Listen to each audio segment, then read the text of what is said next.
So hi, when we grow this podcast, I'm Shane. I'm Glory. And we're here with. I'm Michael. I'm Rossi, and we are internet friends. And some questions to say about the upcoming EP. It's a secret, so congrats on that, by the way. How do you guys feel about the response to the announcement so far? Stoked. It's been great. Yeah, we're definitely really excited. Just it's cool to like finally have these songs out, you know. Mm-hmm. So yeah. Yeah, I ditto that. The response has been amazing. It's really cool to see how this project has grown so fast so quickly, because we didn't really expect that. I knew the songs were pretty good, but I didn't really think that things would grow as quickly as they have. So we're in that exciting stage right now. It kind of feels like, you know, like when you first start a video game and you're at the beginning of it, you know, that exciting stage. Like that's what it feels like for me with this band at the moment. So I'm really stoked on how things are going. Yeah, that's awesome. Hell yeah. This fucking EP, so good. Jeez. Oh, thank you. It's incredible. Thanks, yeah. 4 bangers. Mm-hmm. Well, you're gonna love the next one then. Okay. So, is there any meaning behind the EP title or cover art? It kind of came from a TikTok. No way. Didn't it did. It came from one that you made. Yeah, it did. So I actually made a TikTok, and it was just a big joke because we started teasing these songs like a year ago about. I think like last April.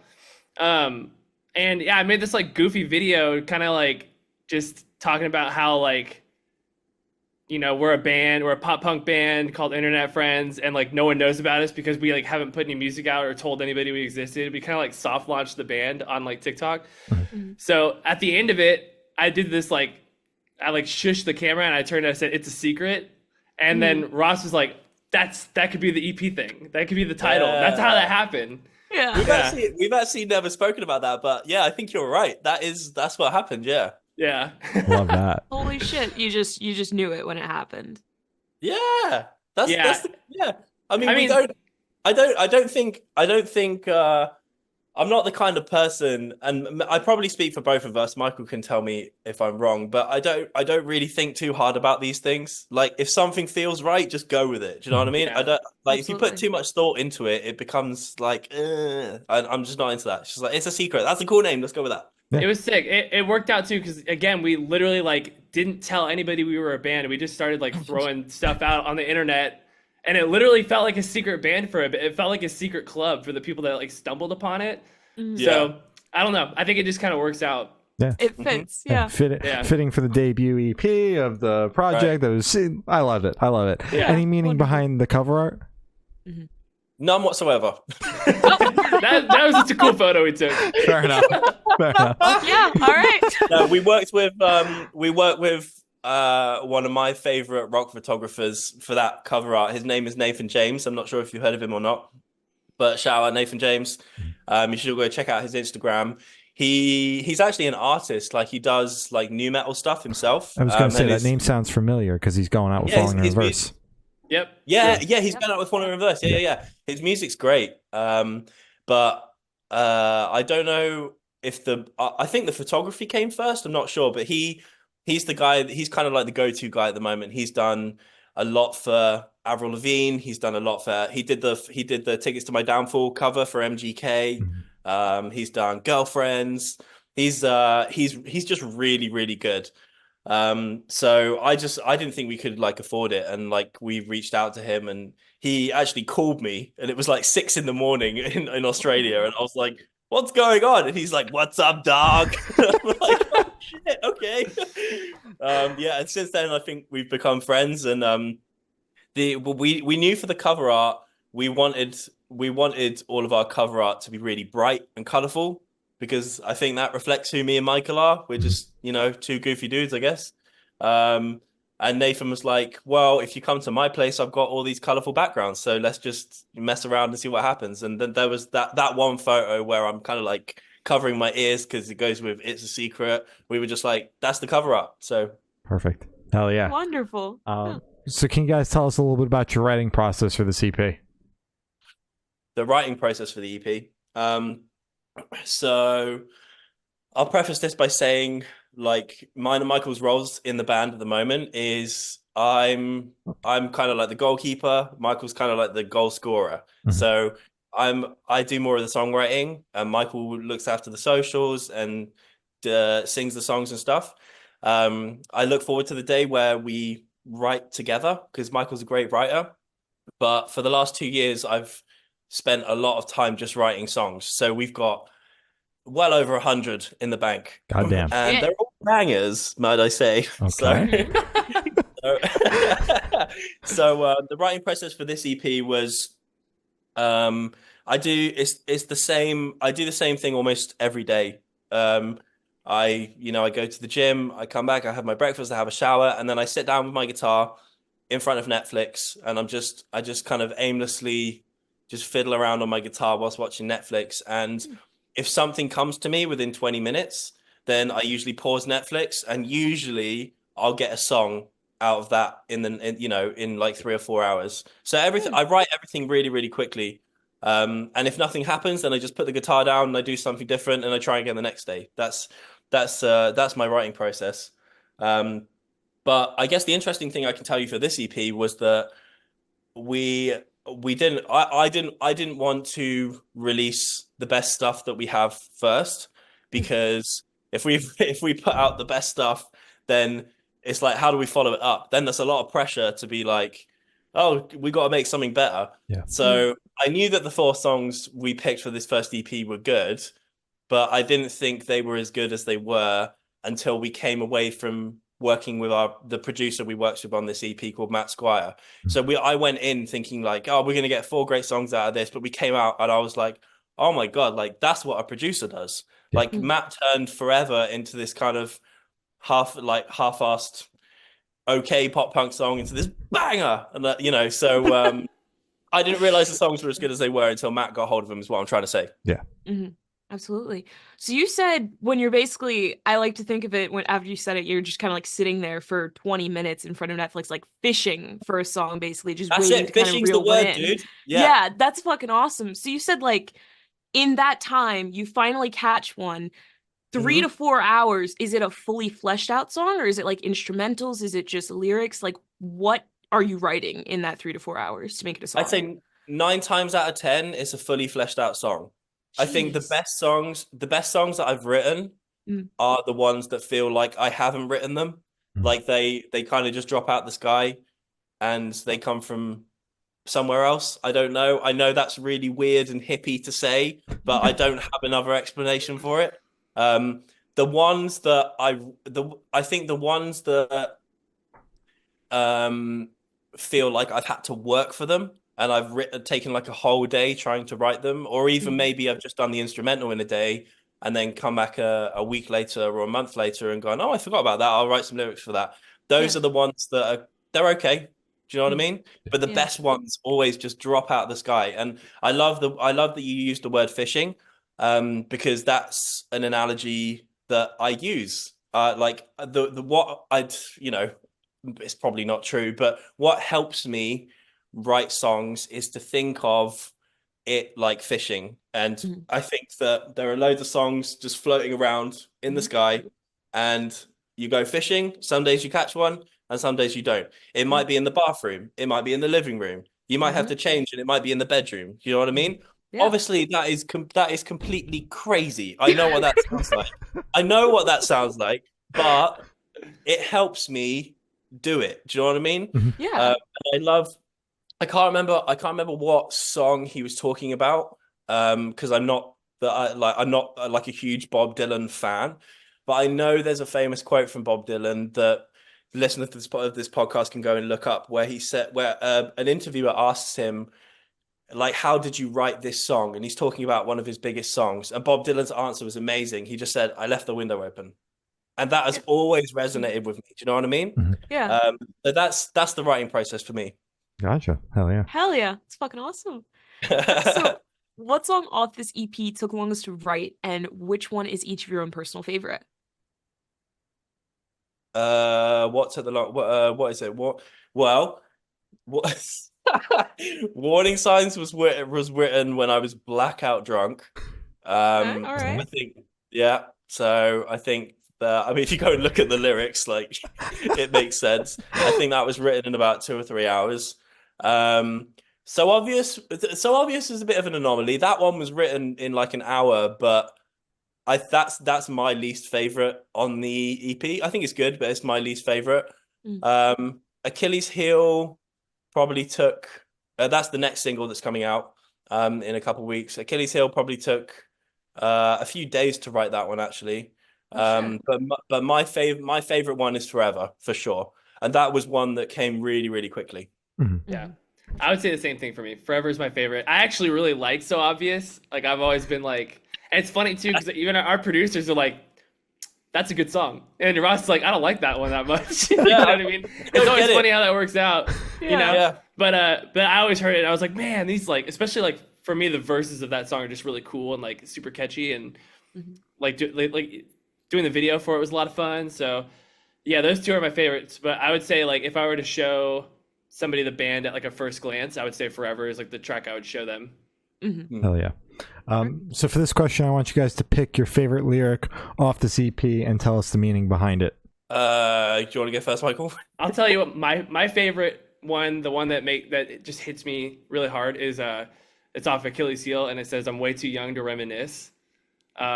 It's just such a like, it's such a deep line. Like I'm not really like self-admittedly, like I'm not so much of a lyric person. When I listen to songs, it's all melody for me and like just sonically how things are. Like I'm not one to really resonate with lyrics, but that one really stuck out to me the first time I read it, sang it.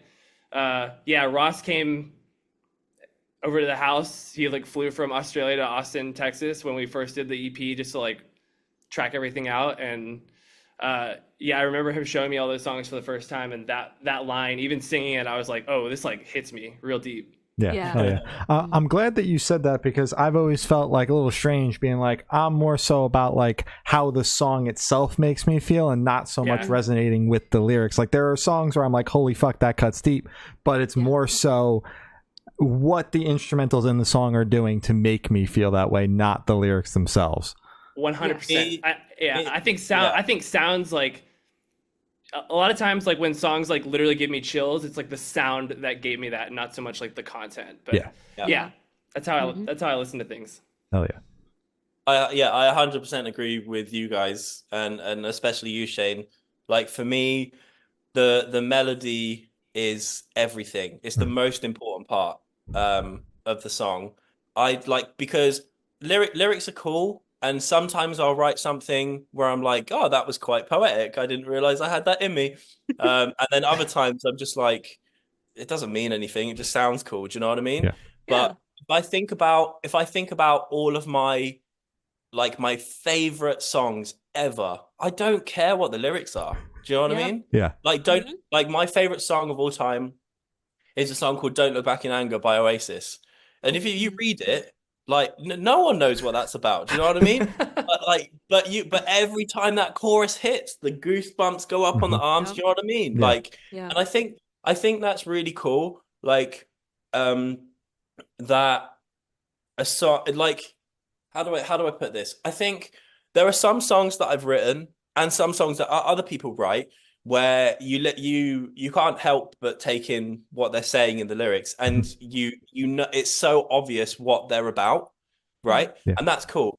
But I actually prefer songs where it's a little bit ambiguous, because then the song has a different meaning to everyone. And I think that's so cool. Like, and I love the other way I think about our music as well, or just music in general, is take this EP, It's a Secret, for example. Me and Michael have been sat on it for the best part of a year, maybe a little bit more, and it's been our music for like a year. Do you know what I mean? And as soon as you release it into the world, it's not yours anymore. Do you know what I mean? It's for other people to interpret. It's for other people to take and mean something to. Do you know what I mean? And I love that. Like, so lyrics are stupid. Just every band instrumental now. Fuck a lyric. Oh, that was awesome. Yeah. Love that. I love that. But even for me, like the bands that have the hard-hitting lyrics, as much as I love the lyrics, it's not even the lyrics, it's then the delivery of those lyrics that hits harder. Yes. Yeah, I agree.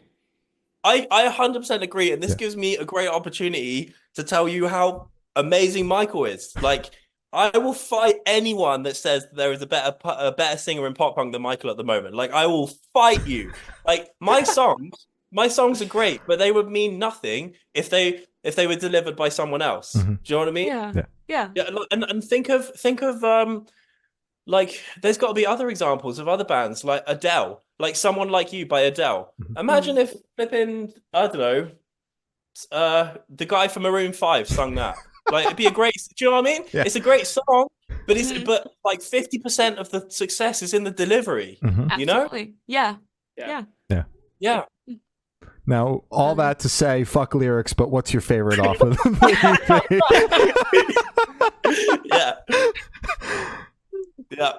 Yeah. Do you have a favorite lyric off the EP? He's just like, what's your favorite lyric? He goes, yeah. Oh, sorry. Did you ask a question? I'm so sorry. I didn't hear you. Yeah, the question that caused that whole big thing was your favorite lyric off the EP. Michael gave his, and now I was asking you because you just made the very poignant statement that fuck lyrics.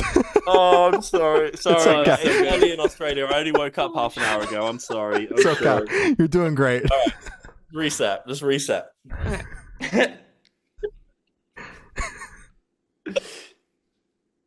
Your favorite lyric off Favorite the EP. lyric. He still didn't answer it. Oh, he still didn't answer it. Oh, No, God. you sat there. You just go, all right, let me reset. And then you take a rip it. You take a rip of your vape. I was waiting for another question. Okay, we can cut all that. We can cut all that out. It's fine. Favorite lyric. The one that I can think of that comes off the top of my head is don't know why, but in the bridge of Forever, there's the very last line of the bridge says maybe we pushed our panic buttons, and I don't know why, but I remember writing that and thinking, oh, a panic button, that sounds quite metaphorical and poetic, like, because you know. So I'm gonna go with that one. Hell yeah. Hell yeah. Wonderful. So would you guys be able to tell us where Headspace is at while you're creating this EP? When we're in the studio. Yeah, sure. That's Yeah. Where was your headspace at, Michael? I don't know. I was like super just inspired. Like, you know, when, like I kind of mentioned earlier, when Ross, like, he basically, like, we met on the internet. That's why the song is called, or the band's called Internet Friends. You know, when he was first showing me all those songs, I was like, man, they're just so good. Like, I have to do this. You know what I mean? Like, there's no question. And so yeah, coming off of like immediately right when I said yes, he flew to me in Texas, and we spent about a week in this room actually that I'm in now, just the magic room. Yeah, just doing the EP, like doing all the demos for it, and we definitely felt like there was something super special in that moment. And you know, like, fast forward 4 months later, we're in the studio working with Matt Squire doing the EP. So like, yeah, I was just like super inspired, and like the vibe was just so good in that studio. Like, Matt is such an easy person to work with, like, especially for singers. Like, I feel like, you know, psychology, like vocal booth psychology is like such a big thing, because like you're having to be vulnerable and like give this big performance, and like the vibe just like if you're working with somebody that can't bring that out of you, or it's like kind of awkward, like you're gonna get a completely different result. And Matt just made it like easy for all of us to like have fun and like you know, just make the best version of like what we had like brought to the table, I guess. So yeah, I just like I went in feeling super inspired, super like excited, and like, you know, you don't know what's going to happen when you get in the studio. And I left, and I think we both just had this feeling of like, oh my God, this sounds crazy. This is nuts. Like, so the vibe there was incredible. Like, I think, you know, like definitely like a high point from last year for sure. So. Hell yeah. Hell yeah. Yeah, and I ditto what Michael said as well. It was really fun for me to sit back and watch Matt and Michael work together, because the whole time. Actually, let me go back a bit. So let's go back to when we were recording demos. When I flew over to Austin and we're recording demos in the room that Michael's in right now. I'm not a producer. Do you know what I mean? And I'm just quite a blunt person, I guess. So when I'm recording with Michael, like, it only dawned on me after Matt that I'd forced Michael into a situation where we're recording a song on the first day. We're both having to be really vulnerable. Him arguably more so than me because he's the one actually performing the vocal. And I'm there doing takes going, not really. No, let's do it again. You know, not really. Let's do it again. And it was fine and it was magical. But watching Matt work with Michael, they were just laughing the entire time. And the stuff that was coming out of Michael, I was even there like, whoa, do you know what I mean? Mm-hmm. And I think that's a really big part of a producer's role, is to create the vibe in the room. It doesn't always have to be a vibe that is everyone's laughing or everyone's happy. Like, a great producer will identify how to get the best out of that person, whether it's keeping it chill and laid back, or adding more pressure, because they recognize that someone like me, for example, I work really well under pressure. So if someone tells me that's not good enough, like, we're going to hit it, you're going to do it right, then my brain goes, and I do it. Do you know what I mean? Yeah. That's part of a great producer, is identifying that in a person and bringing it out of them. So I learned so much just watching Matt work with Michael. And just the general vibe in the studio was amazing, because I didn't think I'd ever be able to work with someone like Matt Squire, or even Courtney Ballard, who we worked with. We went to LA and worked with after that. And I'm sat on the sofa just taking everything in, and I'm looking at the gold records for Panic at the Disco's album on the wall next to me. You know what I mean? An All Time Lows album, like the first album, So Wrong It's Right. I listened to that every day going to college, and I'm just there like, just what, like, how did this happen? Do you know what I mean? Yeah. So the vibe the whole time was just magic. It's just amazing. Yeah. That's fucking awesome. So how do you recommend your fans to listen to this EP for the first time? Should do in the car with friends and talk with headphones on? Is workout EP, party EP? What do you guys personally recommend? I think it's a car jam, honestly. Like, I just roll the windows down and just blast it with your homies, man. Like, I even party vibes too. Like, I think that's also dope. But like, yeah, for me, like, I love listening to music in my car, and I get enjoyment out of listening to that EP, just like chilling, blasting it, Yeah, damn right. Yeah. I can't come up with an answer better than that. Yeah. Fair enough. All right. It's a car EP for sure. I think it's like one of those like car jams. Yeah, roll the windows down, blast it during the summer, Hell yeah. I love it. Wonderful. So this one should be super, super quick off the top of your heads. I want you guys to describe this EP for new listeners in 3 words. 3 words each, 6 total, no more, no less. Oh, okay. That's tough, but okay, we got it. Okay. It's a secret. It's a secret. Wow. That doesn't count. That doesn't count. No. Okay, how about we do this? How about we go one for one? Yeah, I would say I don't want this to completely define the EP, but I would say nostalgic in a sense. Like, it definitely has that kind of like, it brings you back to 2008 type of vibe, Yeah. Yeah. I would say fun. Definitely fun. I would say edgy. It's definitely an edgy EP for sure. I'd say the last track that we're about to put out in a couple of weeks is pretty the music video. It's edgy. We'll see how people receive that, but yeah. That's why we saved it for last. But so we had fun, we had edgy. Nostalgic was the other one. I'm gonna go with energetic, because it's fast. Like, even Forever is a halftime chorus. It's still got the fast thing in it. Do you know what I mean? I love speed. The speed of it, not the drug. I love speed. Right, because I love speed. That's so good. I think Ross is learning tonight. 8 in the morning. I think Ross is learning tonight that interviews 30 minutes after he wakes up. Bad idea. Bad idea. So good. Okay. Oh my gosh. Okay, another word. Yeah, I'm struggling. I'm not gonna lie. Me not so good with words. I got one. Ross, you got one? Yeah, aggressive. It is. Aggressive. It's aggressive. It is. Yeah. It's aggressive, but it's aggressive in a happy way. Okay. I think this is a hard question to answer, but I'm having fun with it. I'm gonna say vibey. Vibey. Vibey. It's got the vibes. It's definitely it's you got definitely vibes. it's definitely vibey for Yeah. It's sure. got the vibes for sure. All right. Yeah. Yeah. So in that same train of thought, is there a certain feeling or emotion you want listeners to have while going through the EP?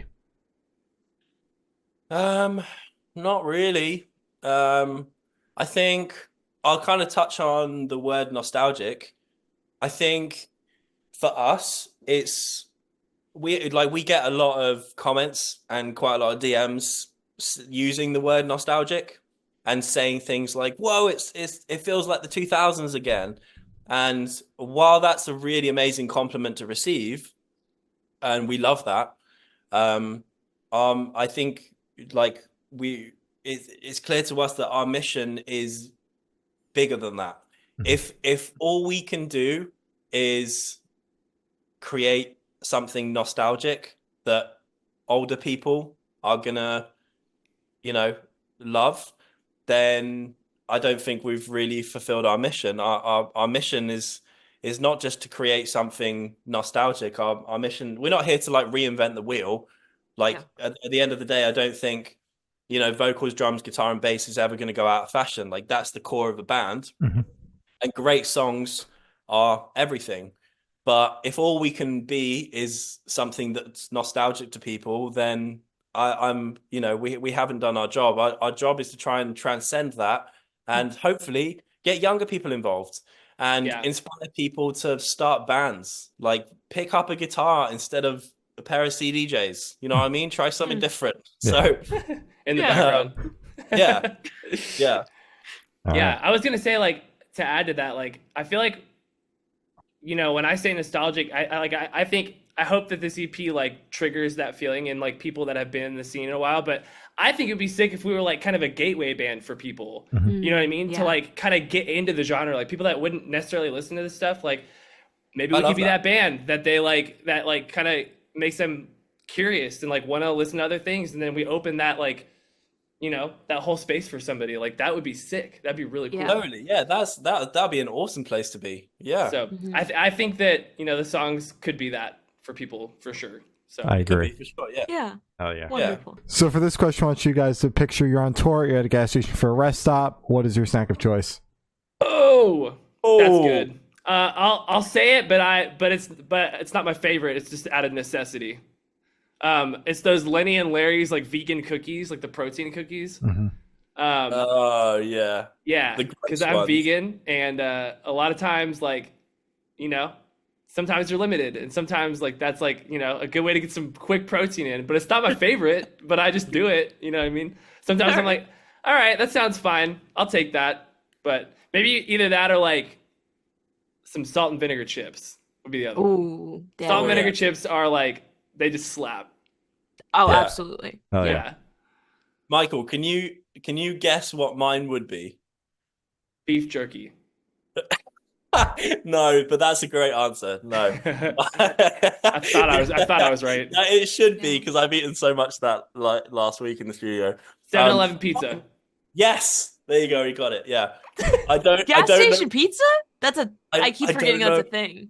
I Yeah. don't know why, but I love gas station pizza. He loves it. It reminds me of like the really cheap, crappy pizza that you eat at like a 10-year-old's birthday party. Do you know what I mean? Yeah. Yes. I don't know why, Yes. but there's something so comforting about that. So You know what I call that? I call that bowling alley pizza. Yeah. That's the term. yeah. Okay, yeah. It tastes like Bowling bowling alley. alley pizza. Yeah, like just straight up like cheese pizza from 7-Eleven gas stops. Mhm. That's He's fair. in. Yeah, I trust that. I trust that more than fucking gas station hot dogs. So Oh yeah, that- 100%. yeah. Yeah. Stay away from the hot dogs. We've That's done what it. I've been saying. I've done it. They're just But the rolling. pi- but the We don't know pi- how the long they're pizza- rolling there for. Ugh. Yeah, yeah. But the pizza that's been sat there for 10 hours, absolutely fine. Oh, yeah. That's Yeah. okay. I'll That's take okay. 5. Mhm. For Hell yeah. sure. Hell yeah. And on the topic of food, if the band was a dish, what dish would the band be and why? That's a good question. It's probably pizza. No. Gas station? It's not Stereotypical pizza? pop No, punk it wouldn't band. be pizza. It wouldn't be pizza. You know why? It's Because- stereotypical. No. It's because you're vegan and I'm not. So Oh. if the Vegan band's gonna pizzas be are a thing. Yeah. Vegan I think- pizzas are I- dope. Yeah. No, they're not. I just had one for dinner. It was pretty good. It was a little I love flatbread that. pizza. My condolences. There it is. There it is. I can't get behind vegan cheese. That's my thing. It's just it love never it. melts. All right. It's just Me and you were on the same I got page. no other Yeah. options. In the light of that, I have a great answer. So me and Michael, one of our things that we like to do when we're in Los Angeles, usually at the end of a trip, although the last trip we did, like Michael went there almost every day I because he did. got on Uber Eats or whatever. Travis Barker has a vegan restaurant called Crossroads, and they have a spaghetti bolognese dish, which Ooh. is mwah. And so I would say that if this band had to be a dish, I'd say it was the spaghetti bolognese from Crossroads. Because Man, that is so bougie. look at that. Yeah, damn right. Damn right. We're bougie pop punk. Hell yeah. Hey, yeah, guys, guess what I get at Crossroads?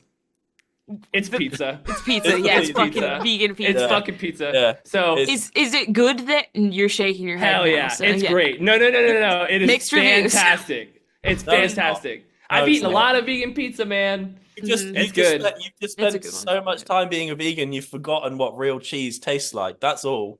That'll do it. I love it. It's so good. That's all that matters. That's all that matters. Yeah. I'm glad you enjoy it. We're gonna be internet enemies after this podcast, Ross. You and me both. Yeah, this podcast is going to witness the downfall and the split of the bands. And for the last couple questions, go shift completely away from music and go straight to death row. Boom. So if you're on death row, what would your last meal be with a drink?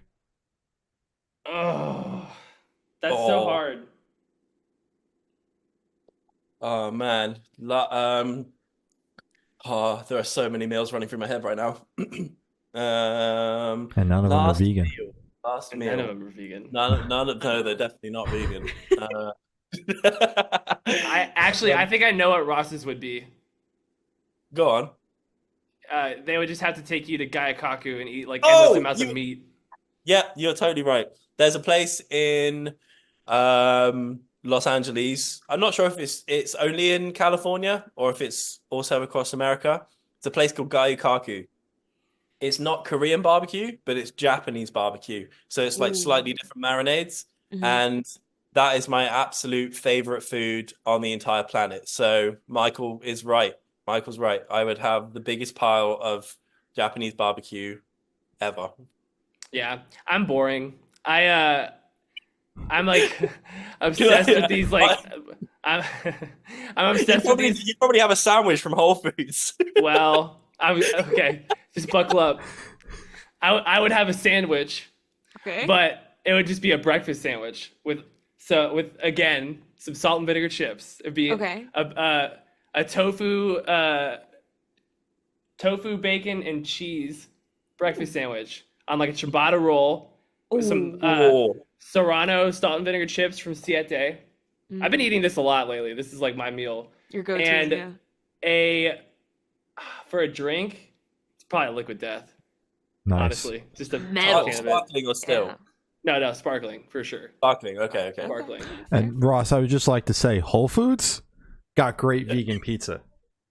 Yes, they Does do. it? Yeah. They do have good vegan pizza. Hey. Yes. Oh, I've never seen you get. So there's a Whole Foods next to Courtney's studio in Los Angeles, who's the producer we just worked with a couple of weeks ago. So we go to Whole Foods quite a lot, but I've never seen you get the vegan pizza. I didn't realize that was. I've had it before. I normally get those like avocado and tempeh sandwiches over there. Ooh, But that sounds good as hell. also, me and Ross are huge smoothie guys. Damn We're big on right. smoothies. Yeah. Michael's not wrong. Michael turned me into a smoothie guy. I'd never even tried a smoothie until I met Michael. And now he's a Wow. big smoothie. I know that's insane. Yeah, that's actually wild. But I'm happy you're here now. Yeah. Because smoothies are fucking awesome. Hell yeah. Yeah. Whole Food smoothies. Woo! Damn right. All right. Hell yeah. And if you could live in one fictional world for a week, where would you live? What a great question. Thank you. Did you write that one? Yeah, I did. There was so much pride in that thank you.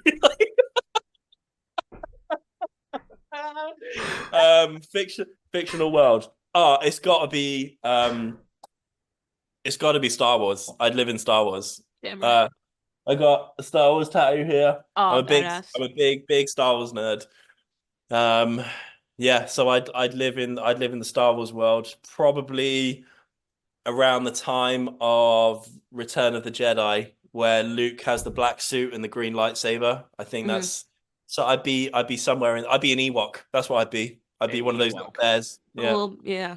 Dope. Yeah.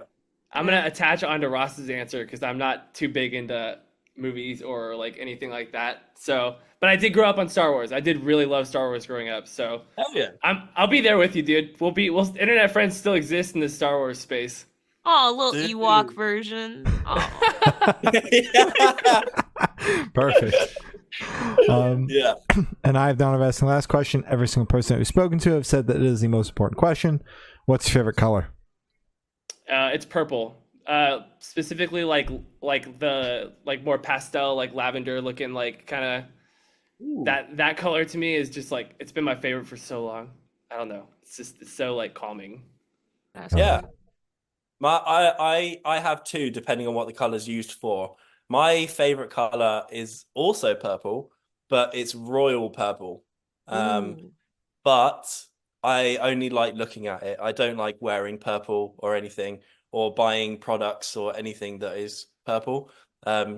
So I would have to say black. Everything. I'm wearing a white t-shirt today, which is an anomaly, but yeah, black everything. So fair enough. All right.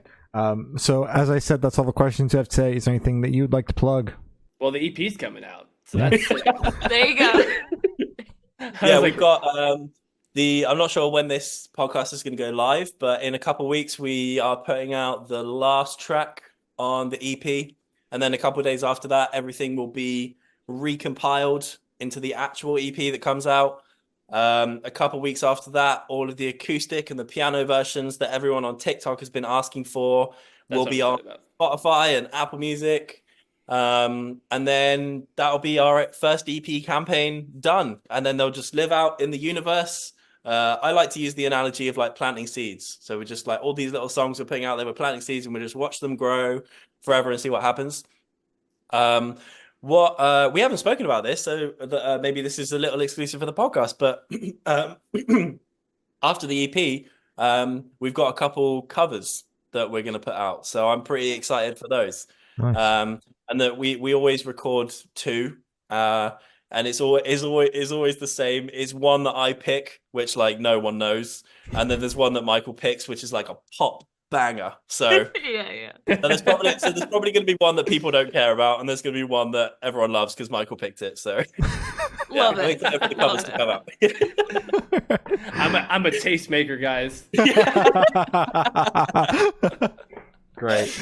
Well, thank you for sounding. This guy's been Internet Friends, and we have been the Good Noise Podcast.